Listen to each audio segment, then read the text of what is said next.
Bismillahirrahmanirrahim, mes chers frères et sœurs, assalamu alaikum wa rahmatullahi wa barakatuh. Bienvenue à vous dans cette nouvelle vidéo lors de laquelle nous allons voir ensemble l'alphabet arabe, al-huruf al-hija'iyya. Al-huruf al-hija'iyya, l'alphabet arabe, les lettres de l'alphabet. Et on va voir particulièrement ici ces lettres de l'alphabet avec les voyelles brèves, al-harakat. Car dans la langue arabe, il y a des voyelles qui se prononcent de façon longue et celles qui se prononcent de façon brève. Donc nous allons faire une vidéo par type de voyelle. Les voyelles brèves, ici, el harakat, ce sont des sortes d'accents qui se mettent au-dessus ou bien en dessous de la lettre en question. D'accord? Elles ne s'écrivent pas en plein milieu du mot, elles s'écrivent soit au-dessus de la lettre, soit en dessous de la lettre, comme vous allez le voir juste après. Donc les trois voyelles brèves de la langue arabe. Il n'y a que trois sons dans la langue arabe. Le son A, le son OU et le son I. Pas un autre son. Donc le son A qui va plus ressembler à un son E en règle générale, plus aigu que le son A français, le son OU et le son I. La fatha, c'est ça qu'on appelle le son A. La fatha, c'est ce qu'on appelle le son A. Vous voyez ici, je vous ai fait la lettre qu'on va voir tout à l'heure, le B. Ici pour dire ba, on va mettre juste un petit trait au-dessus. Et ça fait le son A. Ba, le B c'est ça, toute cette forme-là, ça c'est le B. Pour faire le son A, le son A, nous allons mettre un trait au-dessus qu'on appelle une fatha. Ba. Vous voyez, plus aigu. Je ne vais pas dire ba. C'est plus concis et c'est plus précis. La dhamma, c'est une petite boucle que l'on va mettre également au-dessus de la lettre. Et elle indiquera le son OU. D'accord? Bou.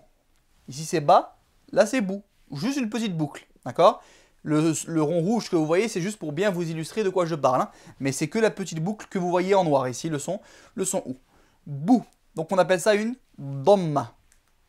Et enfin, lorsque on veut mettre le son I sur une lettre, sur une consonne, nous mettrons une kasra. Une kasra. Il s'agira d'un petit trait, non pas au-dessus, mais en dessous de la lettre en question. Bi, ici. Donc vous voyez en noir, c'est ma lettre B. Et ce que je vous mets ici au-dessus, il s'agira des voyelles brèves. Donc la fatha, le son A. La dhamma, le son OU. Et la kasra, le son I, de façon courte. D'accord? On verra dans une autre vidéo les mêmes voyelles, mais de façon longue. A, OU, I. Dans une autre vidéo, Inch'Allah. Mais il est possible que dans un mot, une lettre ne soit pas vocalisée, une consonne ne soit pas vocalisée, qu'il n'y ait pas de son. D'accord? Pour indiquer l'absence de voyelle sur une lettre, nous utiliserons ce qu'on appelle le soukoun. Es-soukoun, l'absence de son, pour indiquer que la lettre est muette. Donc c'est comme un petit zéro, une petite bulle que l'on va mettre au-dessus de la lettre en question. B. Voilà, il n'y a pas de son. Ni ba, ni bou, ni bi, b. Commençons par les lettres de l'alphabet. La première lettre, on appelle el hamza. D'accord, l'alphabet arabe est composé de 29 lettres. Et ici, nous commençons par la hamza. La hamza est une lettre qui va s'attacher parfois et d'autres fois non avec la lettre qui va suivre. Comment est-ce que l'on prononce cette hamza, ce son-là? Il s'agira simplement de prononcer la voyelle qui se trouvera au-dessus de celle-ci. Soit A, soit OU, soit I. Elle n'a pas de son particulier. C'est simplement un coup de glotte A, OU, I. Voilà c'est quoi la hamza. Des fois, on va la trouver écrite comme ça. Mais parfois, elle va être écrite sur le support du alif, ici. Parfois sur le support du waou. Parfois sur le support du ya. Donc, la hamza. Par exemple, A, OU, I. Vous vous rappelez les voyelles brèves qu'on a vues juste avant? Quand on met un trait en haut, il s'agit du son A. Une petite boucle en haut, le son OU. Et ici, I. A, I, OU. Deuxième lettre, le B. Le ba. Le B. Comme le B français. Donc, vous voyez, on a ce qu'on appelle un tableau de position. Un tableau de position, pourquoi? Car la lettre ne va pas s'écrire pareil en fonction de sa place dans le mot. Si elle se trouve au début du mot, elle va s'écrire comme cela. Si elle se trouve cette lettre-là en milieu de mot, c'est-à-dire qu'il y a au moins une lettre avant elle et une lettre après elle, on l'écrira comme ceci. Et lorsqu'elle se trouve en fin de mot, nous l'écrirons de la sorte. Et isolée, c'est lorsque elle sera en fin de mot et la lettre précédente ne s'attachera pas avec elle. Ba, donc le B. Voici ici quelques B avec les voyelles brèves. Ba, bou, bi, b. Le ta, le T comme le T français. Donc le T ici, que vous voyez avec deux points au-dessus, en fonction de sa place dans le mot. Ta, tu, ti. T. Le tha que l'on trouve par exemple qu'on retrouve par exemple dans la langue anglaise, I think, le th. Donc le ça, comme le t, sauf qu'il y a 3 points. Tha, thu, thi, th. Le jim, que l'on prononce pas j, mais qu'on prononce j, d'accord? On ne dit pas jamel, par exemple, mais on dit jamel, d'accord? Le jim. Ici, il s'écrit comme cela, en fonction de sa place dans le mot. Ja, ju, ji, j. Le ha, qui se prononce au niveau du milieu de la gorge, le ha, qui n'est pas présent dans la langue française, mais on le retrouve dans des mots couramment utilisés, comme halal, comme haram, etc. Même dans la fatiha, alhamdulillah, par exemple. Donc le ha, il s'écrit pareil que le jim qu'on a vu précédemment, sauf qu'il n'y a pas de point en dessous. Vous voyez, des fois, juste une histoire de point fait la différence entre les lettres de l'alphabet arabe. Ha, hu, hi, h. Le kha, d'accord, qui existe dans la langue espagnole, le j espagnol, qui se prononce comme ceci, le kh. Donc c'est comme le jim, mais il a un point au-dessus, et non pas en dessous. Kha, khu, chi, ch. Le del, le d comme le d français, il s'écrit comme ceci en fonction de ses positions. Et il a une particularité, c'est qu'il ne veut pas s'attacher avec la lettre suivante. Donc dès lors que je l'écris, je laisse un espace et je continue mon mot. Da, du, di, de. Le zel, qui ressemble au del, la même écriture, simplement un point au-dessus. Le zel, qui n'existe pas dans la langue française. Za, zu, zi. Za, zu, zi, z. Avec le bout de la langue. Le ra, le R roulé, qui existe dans la langue espagnole par exemple, mais qui n'existe pas dans la langue française. Le R roulé, une sorte de virgule qui descend en dessous de la ligne. Et elle également ne veut pas s'attacher avec la lettre précédente. Donc ceux qui ont la forme du D et ceux qui ont cette forme-là ne s'attachent pas avec la lettre suivante. La lettre suivante, comme dans la langue arabe on écrit de droite à gauche, la lettre suivante se retrouvera ainsi, sur la gauche. Ra, ru, ri, r. Donc c'est le ra. 11e lettre, le zay, le Z, comme le Z français. C'est comme le R qu'on a vu précédemment, comme le R roulé, simplement il y a un point dessus. Vous voyez, dans la langue arabe, si on oublie un point, on change la lettre, et donc on change le mot. Le Z, qui ne s'attache pas non plus avec la lettre suivante. Za, zu, zi, z. Le sin, le S. Le S aminci, le S comme le S français. Il s'écrit comme ça, comme une sorte de W, avec deux boucles, comme vous le voyez. Donc il y a 3 bâtons, et ça fait 2 boucles. C'est le S. Sa, su, si, s. Le shin, qui est comme le S, la même écriture, simplement, et on mettra 3 points au-dessus. Et il symbolise le son ch. Par exemple, cha, chou, chi, ch. Le sod. Le sod, cette lettre-là, est le S emphatique, c'est-à-dire le S prononcé de façon grave. Il s'écrit avec une grosse boucle, comme vous le voyez ici, et il se prononcera ainsi. So. Vous voyez tout à l'heure le signe, sa, so, su, si, s. On le trouve dans la Fatiha. Ihdina si, sirata. D'accord? Le sod, le S emphatique. Le dod, qui est pas un D emphatique, nous n'allons pas dire ça, qui est une lettre bien particulière, qui se prononce d'une façon bien particulière dans la langue arabe, et dans le programme, dans le cursus d'alphabétisation que l'on vous propose, on l'explique en détail, comment bien le prononcer.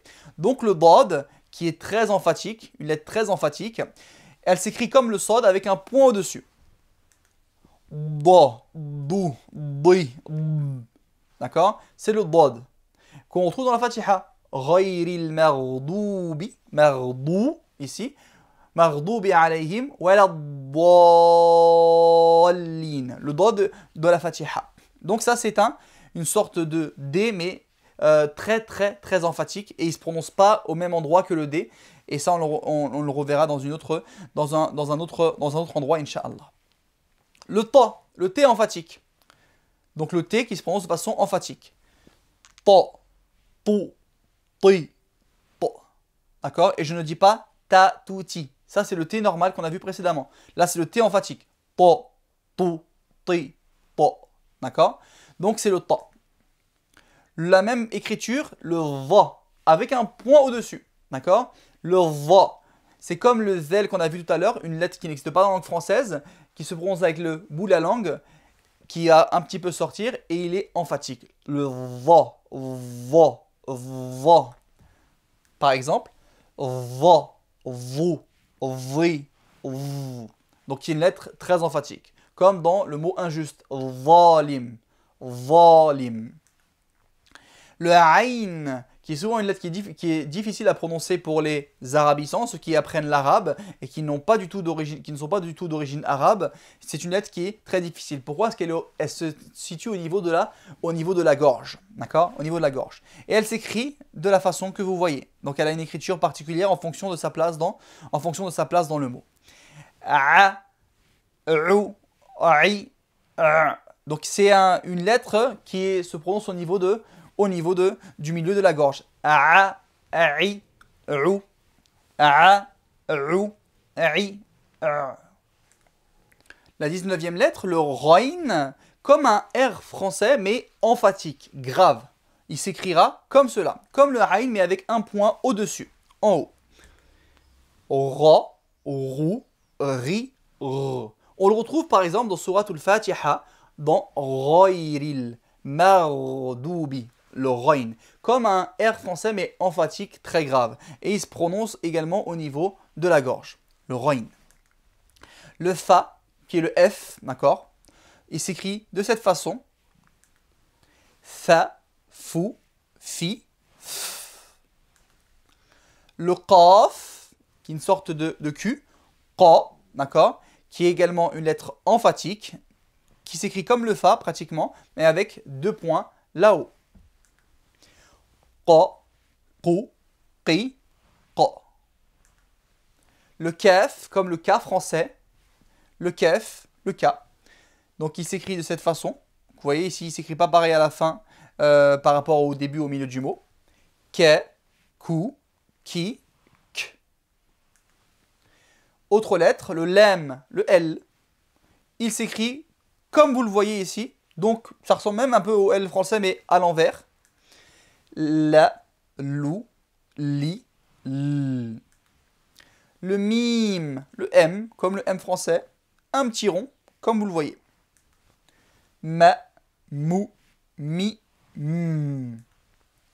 Le noun, le N, comme le N français, il ressemble au B que l'on avait vu au début de cette vidéo, le B. Simplement le B, le point il était en bas, le N, le point il va être en haut.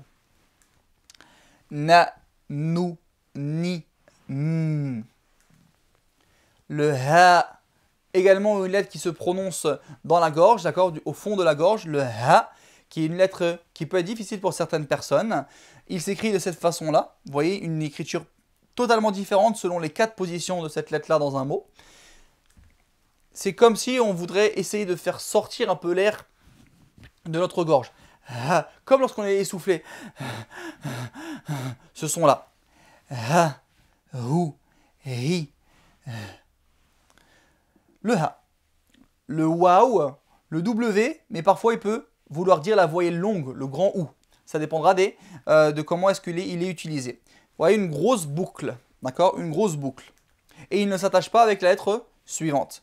Wa, wou, oui, wou. Le alif, donc qui sert que de voyelle longue, c'est un A long, d'accord? C'est le A, le son A, mais en voyelle longue que l'on va voir dans une autre vidéo. Le A. Donc il s'écrit comme un bâton, d'accord? C'est un bâton, d'accord? En règle générale vertical, et parfois quand il est en fin de mot, il se retrouve parfois penché, comme ceci. Ba. Vous voyez que je ne dis pas ba. Ba, c'est emphatique pour un arabe. Et le A, à la base, il est aminci, il est aigu, il est muraqqaqa. sauf lorsqu'il va être précédé d'une voyelle emphatique. Ba, da, la, et je ne dis pas ba, da, la, mais plutôt ba, da, la, ba, c'est le alif. Le i, le ya, qui est soit un grand i, la voyelle longue, le grand i, soit le y, en fonction de sa place dans le mot, en fonction de son utilisation dans le mot. Il s'écrit de cette façon-là, avec 2 points en bas. Ya, you, yi, yi. Ya, you, yi, yi.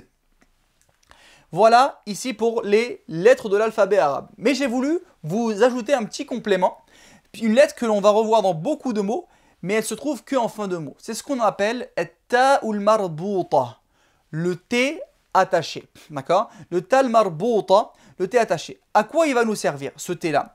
C'est un T qui va nous servir notamment dans la langue arabe à féminiser un certain nombre de mots, à rendre un mot féminin. Donc, souvent, quand vous allez trouver un mot qui porte cette marque-là, il s'agira d'un mot féminin, très souvent. Donc, ici, il va s'écrire de cette façon-là, lorsque la lettre d'avant s'attache avec elle, et il va prendre cette forme-là lorsque la lettre précédente, donc juste l'avant-dernière lettre, ne s'attache pas avec elle. Donc, le ta marbouta, il sert notamment à féminiser un mot. 2 remarques par rapport à lui. Il se retrouve toujours en fin de mot. Jamais vous verrez cette forme-là en plein milieu d'un mot. Et enfin, il est toujours précédé du son A. Toujours précédé d'une fatha. Juste avant ici, sur la lettre précédente, il y aura tout le temps une fatha. Par exemple ici, ta, tu, ti, ta, tu, ti. Donc ça, c'est le T, entre guillemets, du féminin, qui va me servir à féminiser un certain nombre de mots. Et il ne se trouve que en fin de mot. Et il se prononce comme un T normal. Voilà ici pour cette leçon concernant al-huruf al-hija'iyya, l'alphabet arabe, avec les voyelles brèves, al-harakat. J'espère que ça vous a plu et que ce sera utile pour vous ou pour vos proches. N'hésitez pas à partager la vidéo. Je vous dis à une prochaine vidéo, Inch'Allah. Assalamu alaikum wa rahmatullahi wa barakatuh.